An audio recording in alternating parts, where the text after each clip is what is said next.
안녕하세요. 서한스타 로로쌤입니다. 자, 2021년 9월 23일 목요일 시황방송 시작하도록 하겠습니다.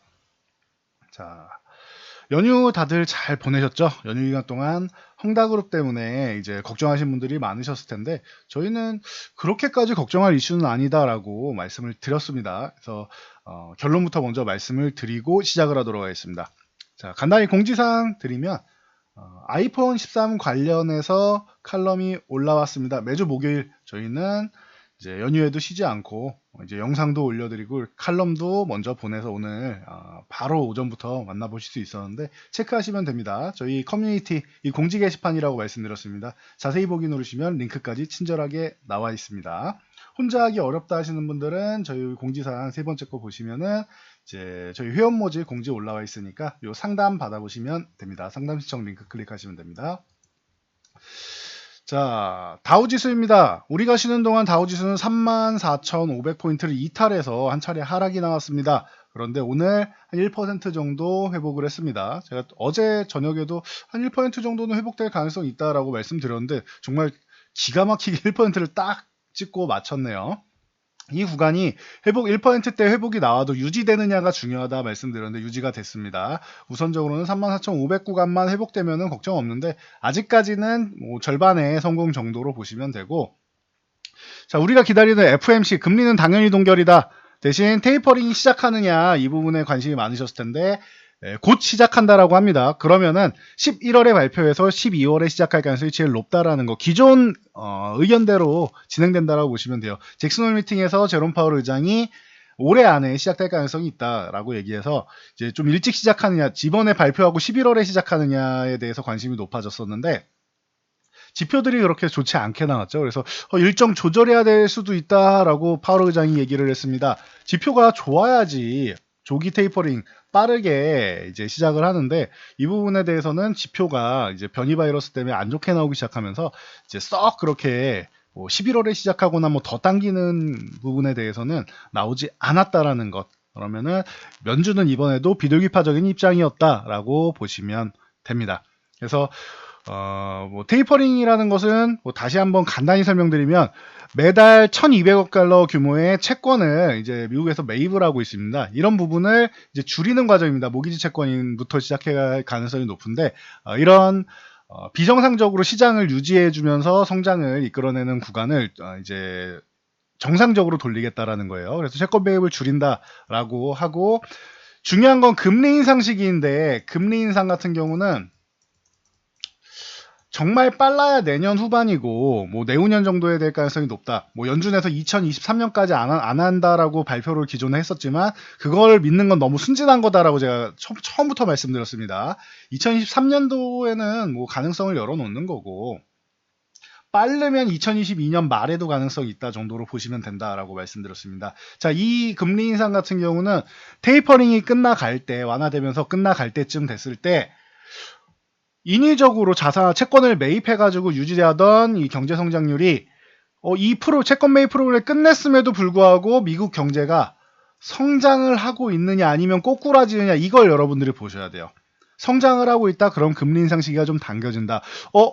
흔들린다, 그럼 금리 인상 시기가 조금 늦춰진다. 보면서 판단하시면 되는 거예요. 지금 뭐 예언자처럼 얘기할 필요가 없습니다. 이거는 왜냐, 연준 위원들도 이걸 보면서, 결과를 보면서 얘기하는 겁니다. 그러니까 지금 뭐 예언자처럼 여러분들이 얘기할 필요가 없어요. 그래서 저도 빨라야 내년 말이고 2023년 정도 생각하시면 된다. 미국의 경제가 어느 정도 회복되는지, 그리고 테이퍼링을 진행하면서도 꾸준하게 회복되는지를 체크하시는 게 중요하다라고 말씀드렸습니다. 핵심 포인트는 여기 있으니까 이대로 보시면 되고, 나스닥의 경우도 마찬가지입니다. 15,000까지는 쉬어도 된다 말씀드렸는데 15,000 이탈해서 개파락이 크게 한번 나왔습니다. 그리고 회복 구간 61선 정도는 회복을 보였네요. 15,000 부분까지는 뭐 터치는 하되 바로 회복하면은 좋은 거고, 바로 회복을 못 하더라도 이중바닥성 움직임 정도, 이렇게 해서 이중바닥성 움직임 정도 만들고 회복되면은 괜찮아집니다. 그래서 아직까지는 리스크가 해소된 건 아니에요. 헝다그룹 같은 경우는 이제 인민은행에서 170억 달러의 긴급 유동성을 공급받았습니다. 20조 원 정도 되죠. 그래서 당분간 뭐 급한 불은 끄는 뭐 채무 불이행한 부분 같은 경우도 해결을 하고 오늘 같은 경우도 이자 만기일이었는데 해결 29일도 있는데 이 부분은 아직 얘기는 안 했습니다. 근데 유동성을 공급받았으니 해결할 수가 있다라는 거. 그리고 이게 기존의 금융그룹인 이 리먼이나 롱텀 캐피탈 같은 경우 롱텀은 리먼만큼 문제가 되진 않았어요. 리먼 브라더스 때는 우리나라가 2000포인트 이상에서 900포인트도 이탈할 정도로 반토막 이하로 떨어질 정도로 글로벌 이제 시장을 강타한 어마어마한 사건이었고, 궁금하신 분은 그 영화 그 빅쇼트 영화를 보시면 됩니다. 빅쇼트 영화를 보시면은 어느 정도는 좀 이해가 가실 거라고 생각합니다. 그래서 리먼 브라더스 궁금하다. 미국의 우리나라로 치면 뭐 거의 한 신한은행급 되는 은행이 파산을 했다라고 보시면 되는데 이 빅쇼트를 보시면은 해당 관련된 내용이 있다. 영화를 보세요. 그러면은 잘 모르겠다. 그나마 좀 재밌게 쉽게 나와 있으니까요. 롱텀 캐피탈도 마찬가지인데, 자, 이 기업들은 그냥 순수하게 금융기업이죠. 돈을 가지고 융통을 하는 이제 금융기업이란 말이에요. 투자를 하고 융통을 하는. 그런데 헝다그룹은 순수 금융기업이 아니에요. 물론 금융활동도 합니다. 증권투자는 합니다. 그런데 부동산이 메인이에요. 자, 제가 워렌 버핏이 포스코를 좋아하는 이유 말씀드리면서 공장 부지가 있고 공장이 있고 이런 청산 가치가 있는 기업이다. 망해도 공장을 팔아도 최소한의 가치를 남긴다라고 말씀드렸는데 헝다도 마찬가지입니다. 자산을 매각할 수 있는 시간만 벌어줘도 그렇게 여러분들이 우려하시는 만큼 리먼 브라더스 이런 상황이 안 나와요. 이해하시겠습니까? 파산은 바로 그냥 지금 당장 파산을 해가지고 이 자산을 처분을 못한다 그래서 헐값에 넘어간다라면 큰 문제가 되겠지만 이거를 시간만 벌어줘도 된다란 말이에요. 뭐 완벽하게 처리는 안 돼도 이 헝다그룹 자산이 2200억 달러 그러니까 260조가 넘는데 260조가 넘는데 이 토지와 주택이 260조가 넘는단 말이에요. 이 자산이. 그렇기 때문에 그냥 순수 금융기업하고는 좀 다르다. 어느 정도는 본인들이 갖고 있는 부채의 어느 정도 뭐 절반 이상은 이 자산 가지고 자산을 매각하는 것만으로도 해결이 돼요. 그러니까 리먼만큼의 파장이 크지 않다. 그 정도의 영향력이 있는 기업도 아니고 리먼만큼의 파장이 크지는 않다라는 거 보시면 돼요. 그래서 채무불이행에서 디폴트가 나더라도 그 정도는 아니다. 그리고 당장 이게 중국에서 기업을 규제하기 시작하면서 기업 규제에 칼을 빼들기 시작하면서 이게 문제가 생긴 거란 말이에요. 일부 뭐 상하이방이랑 이제 이권 납품도 있고 해서 생긴 일이기 때문에 이게 글로벌 시장으로 시스템적인 문제까지 번지게 된다라는 것을 중국도 눈치를 봐야 돼요. 중국이 정말 눈치 안 보는 국가이긴 하지만 지금 코로나도 책임을 문내만회하고 있는데 여기서 본인들이 규제의 칼을 빼들어서 안 나와도 되는 상황을 만든다? 그럼 중국은 글로벌 사회에서 지금 그 신장 지역, 그 위구르족 인권 문제까지도 있고 코로나 문제도 있고 여러 가지로 지금 노리고 있는데 경제가 회복이 되는 구간에서 중국이 이런 행위를 벌인다. 그러면은 글로벌 국가들이 가만 안 있을 겁니다. 그러면은 그런 정도 공공의 적이 되는 것은 중국도 좀 경계를 해야 되는 입장이기 때문에 가능성이 높지 않다라고 말씀드리는 겁니다. 중국이야 뭐 결단을 내리면은 뭐 시행할 수는 있는 곳이지만 이렇게까지 리스크를 크게 감수하지는 않는다라는 거. 그래서 상해도 보시면은 뭐 주범이라고 볼 수 있는 중국 증시가 반등이 나오기 시작하고 있죠. 그래서 최악의 상황은 아니다. 뭐 상승하던 구간에서 출렁 이렇게 해서 올라왔다. 이 부동산 쪽, 그 헝다 쪽만 그런 게 아니라 기존에도 IT 쪽, 뭐 디디 추싱부터 시작해가지고 뭐 자율주행 관련 이 디디 추싱부터 시작해가지고 이 모빌리티 쪽 규제, 그리고 엔터주 규제, 그리고 게임 규제, 뭐 해서 텐센트처럼 바싹 엎드리기를 원하는 겁니다. 이 정도까지만 말씀드리고 넘어가겠습니다. 자, 그래서 중요한 거, 여러분들이 원하는 거, 그래서 국내 증시는 어떻게 되느냐. 크게 오늘 급락이 나오지 않는다라고도 미리 말씀드렸고, 약세 출발은 하지만 급락은 나오지 않을 것이다. 대신 이 수급 동향을 보는 게 중요하다라고 말씀드렸는데, 파생 수급 같은 경우는 이제 뭐 선물 매도, 콜옵션 매도, 풋옵션 매수면은 이게 다 모두가 하방 포지션인데 금액이 거의 없기 때문에 크게 신경 안 쓴다. 대신 코스피 주식 5,700억, 코스닥 주식 546억 주식을 매수했다. 그러니 나쁘지 않다 정도로 보시면 됩니다. 그리고 코스피는 항상 말씀드렸듯이 강하다, 약하다? 약하다. 아직 그냥 약한 구간인 거예요. 3150 회복해야 중립 구간 정도 올라갈 수 있는 거고, 그리고 나서 3200 정도는 회복해 줘야 좀 한숨 돌리고 3250을 넘어가야 강세 구간입니다. 그러면 중립 구간이라도 들어가면 다행인 거다. 아직까지는 약세 구간이다. 애초에 약세 구간이었는데 크게 밀리지 않고 유지된 것만 해도 다행이다. 어떻게 보면 이번 추석 연휴가 우리에게는 참 다행인 구간이다라고 보시면 됩니다. 그래서 뭐 무난하게 좀 잘 넘기고 있는 모습이다. 추후에 뭐 채무 불이행을 뭐 추가적으로 나온다라고 하면은 그 부분이 이제 회복이 되면서 잠깐의 출렁거림은 나오겠지만, 지금 우리 테이퍼링 이슈 있을 때도 첫 번째, 그 다음 두 번째, 세 번째 이런 식으로 충격이 완화되죠. 이미 알려진, 갑작스럽게 나오면 충격이 크지만 이미 알려진 상황이면 충격은 그 강도가 줄어든다라는 거 계속 말씀드렸습니다. 두 번째, 세 번째 계속 줄어들 것이니까 여러분 참고하시기 바랍니다. 자, 삼성전자 오늘 뭐 양호한 모습이었습니다. 강보합권 유지했는데 하이닉스는 밀렸는데 왜 삼성전자는 양호합니까? 반도체 서밋에 삼성전자는 초대를 받아서 미국에서 이제 미국 내 생산 얘기가 또 나올 겁니다.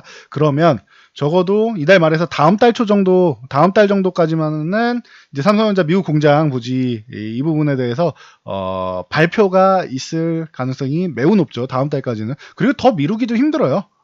TSMC나 인텔 같은 경우 공격적으로 투자하고 경쟁사인 하이닉스 같은 경우도 투자를 하고 있는데 삼성전자만 계속 미룬다? 그거는 쉽지 않다. 차라리 추가적으로 반도체 공장을 뭐 국내가 됐던 미국이 됐던 유럽이 됐던 어디 모색하고 있다라는 소식이 들리는 게 더 빠를 것 같습니다. 그래서 다음 달 정도, 뭐 빠르면 이번 달, 늦어도 다음 달 정도에는 이제 얘기가 나올 것이다. 반도체 서밋 보면은 지난번에 조 바이든 대통령이 반도체 웨이퍼 들고 있는 뭐 이런 사진 기억나실 겁니다. 반도체 웨이퍼를 들고 반도체를 미국에서 생산해서 좀 공급을 하자. 생산량이 지금 공급 부족 사태 얘기 나오고 있기 때문에 미국에서 생산해서 자국의 일자리도 늘리고 미국에서 공급하자라는 거 여러분들께 수차례 반복해서 말씀드렸습니다. 이번에 3차 회의다라는 거 참고하시면 됩니다. 그러면은 미국에서 원하는 건 삼성도 미국에 추가적으로 투자하는 것, 그리고 유럽에서도 직접 반도체를 뭐 생산하겠다라고 하니 삼성이 그냥 미국에 공장 지으면 유럽도 쌍수를 들고 반기는 상황이 됩니다. 그래서 삼성전자는 오늘 그냥 양호한 흐름 정도 보였다 보시면 되고, 자, LG화학이 이제 그 GM의 볼트 리콜 사태가 있었죠.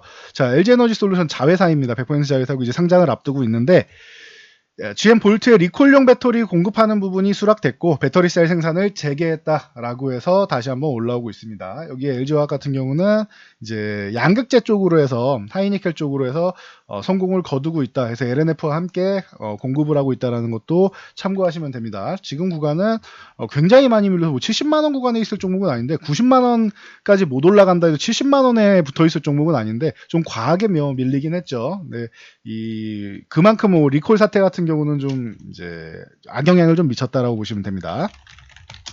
자, 셀트리온이 미국 국방부에 신속 진단 키트를 공급한다라고 계약했습니다. 뭐 산하의 조달청인데 여기에 상황에 따라서 7,382억, 그러면 약 7,400억 정도 되는 규모까지도 될 수 있다. 해서 최대 규모의 계약을 이끌어냈습니다. 셀트리온 양호한 모습 보였고, 뭐 제일 강한 거는 그룹주 중에서 셀트리온 제약이었다라고 보시면 됩니다. 16만 원 위쪽에서 움직이고 있고, 다시 한번 회복을 했고, 휴마시스가 공동으로 개발을 했죠. 그래서 휴마시스 같은 경우도 거의 뭐 상한가까지 들어갔다가 살짝 빠졌는데 준상한가 들어가는 모습이었습니다. 그래서 참고하시고요.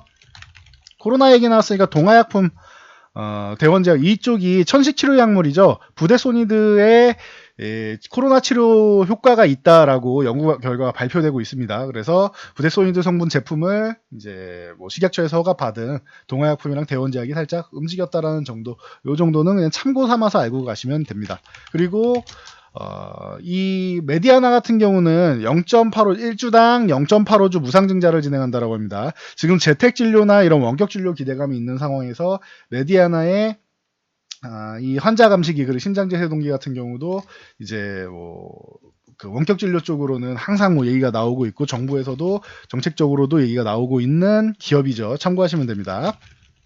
자, 그리고 미국에서 백신 접종 외국인 대상으로 해서 입국 제한을 해제한다라고 합니다. 그러면은 백신만 맞으면 미국 들어갈 수 있다라는 개념입니다. 그리고 사이판 트래블 버블 기존에도 말씀드렸는데 이 트래블 버블 예약 여행객이 1000명을 넘어갔다라고 합니다. 그래서 아시아나항공 그리고 뭐 대한항공, 에어부산 이런 쪽 항공주들이 긍정적인 모습, 거기에 모두투어 같은 여행 관련주들, 그리고 이제 여행 쪽이 이제 다시 한번 재개되려나, 위드 코로나 시대 오나 하면서 이제 파라다이스 같은 종목들이 슬금슬금 움직이고 있다라는 거, 위드 코로나 시대를 준비하고 있다라는 거 참고하시면 됩니다. 자, 위드 코로나 하면은 엔터주 빼놓을 수 없다라고 말씀드렸는데, 자, 이번 연휴 기간 동안 가장 뭐 이슈가 됐던 엔터 쪽이라고 하면은 오징어 게임인 것 같습니다. 오징어 게임에 이 사이런 피처스에 과거 쇼박스가 10억을 투자한 적이 있기에 한 3년 됐죠. 있기에 이 과거 투자 경력으로 해서 거의 뭐 준상한가에 올라갔습니다. 그래서 쇼박스, 그리고 버킷 스튜디오 같은 경우도 이제 상한가에 들어갔는데, 이정재 씨가 소속되어 있는 아티스트 컴퍼니의 지분을 15% 보유를 하고 있습니다. 참고하시고, 그러다 보니 뒤이어 이제 기대감을 갖고 있는 이제 A스토리, 이제 지리산을 기대감을 갖고 있죠. 그래서 A스토리 같은 경우도 37,000원 중간 저항을 넘어서 올라가서 뭐 생각보다 더 강세를 보이는 모습입니다. 그래서 A스토리가 멋진 모습을 보였고, 사마네트웍스 같은 경우, 그리고 뉴 같은 경우가 같이 움직이고 있습니다. 뉴는 디즈니 쪽 기대감까지 있다라고 분명히 말씀을 드렸습니다. 11월에 들어오는 디즈니의 이제 자회사가 이제 오리지널 콘텐츠를 이제 제공하기로 돼 있다, 계약이 돼 있다. 그리고 펜엔터테인먼트나 뭐 스튜디오 산타클로스 같은 경우가 움직였다 보시면 되고, 마지막으로 데브 시스터즈 같은 경우는 과열 종목에 지정됩니다. 그러니 추가 상승 시에 여러분들 줄이세요 말씀드렸는데, 오늘 같은 경우는 줄이기 참 좋은 날이죠. 위 꼬리 유지되지 못하고 이제 쪼르륵 끌려 내려왔는데, 장중에 이거 잘못 들어가신 분들 25% 뭐 상한가 따라잡기 이런 식으로 들어가신 분들, 20%대 들어가신 분들은 당일에도 뭐 10%씩 10% 이상 손실을 볼 수 있는 날이죠. 그래서 이제는 좀 줄여갈 때가 됐다라고 지난번에 말씀을 드렸는데, 오늘은 이제 줄이는 날이다라고 보시면 돼요. 나는 더 갈 것 같은데요 라고 생각하시는 분들은 들어가셔야겠지만, 관심을 갖더라도 좀 쉬는 구간을 노려서 보시면 될 것 같습니다. 계속 말씀드리지만 가는 말이 올라탄다, 맞는 말씀입니다. 그런데 가는 말을 그대로 붙잡아서 타는 거는 잘못하면 다칩니다. 가는 말이 쉴 때 속도를 줄일 때 잡아타야 우리가 무난하게 잡아탈 수 있고, 가는 말 잘못해서 내가 억지로 타려다가 전복되면은 사고가 커집니다. 그러니까 이 부분을 여러분들이 항상 생각하고 투자하시면은 도움이 되실 거라 생각합니다. 자, 저는 여기까지 말씀드리고 물러가도록 하겠습니다. 오늘 저희도 이제 A스토리 같은 경우 설명드렸는데, 저희도 좀 최근에 좀 힘을 주고 있는 종목이라서 엔터주 쪽 계속 말씀드리고 칼럼도 써드리고 했는데, 뭐 긍정적인 모습이라서 연휴 마치고 그래도 시장이 흐름대로 가는구나라는 것은 확인할 수 있는 날이었습니다. 여러분들도 잘 체크해서 좋은 종목들, 그리고 모든 종목이 올라가지 않는다라고 말씀드렸어요. 지금은 선별적인 종목들 잘 체크하시고, 스스로 혼자 하기 어렵다라고 하시면은 편안하게 저희 쪽에 상담 문의 주시면 됩니다. 저는 여기까지 말씀드리고 물러가도록 하겠습니다. 영상 잘 참고해서 안전 투자하시고요. 좋아요와 댓글 하나씩 달아주시면 감사드리겠습니다.